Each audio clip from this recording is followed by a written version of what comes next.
राना आफ्ताब इस वक्त मीडिया से गुफ्तगू करें, आइए आपको दिखाते हैं। अभी भी तसलसल है।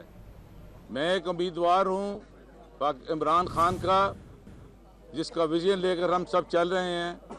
तो मेरा एक्सपेक्टेशन थी, मैं एक पॉलिटिकल वर्कर हूँ, जिस तरह से मुझे वहाँ से गुजरना पड़ा है, ये मेरे लिए भी बड़ी शर्मनाक बात है। और मेरा ख्याल है जो इस वक्त इक़्तिदार में आना चाहते हैं उनके लिए भी ये लम्हा फ़िक्रिया होना चाहिए।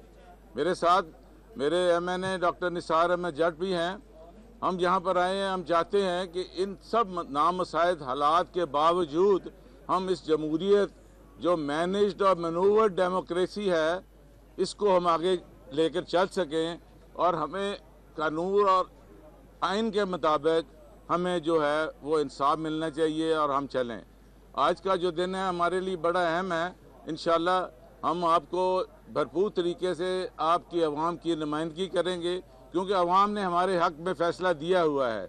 अगर आज अल्लाह करे हमारे ओवरसीज़ वोटर्स का भी होता तो इनको अंदाज़ा हो जाता कि ये कहाँ पर खड़े हैं।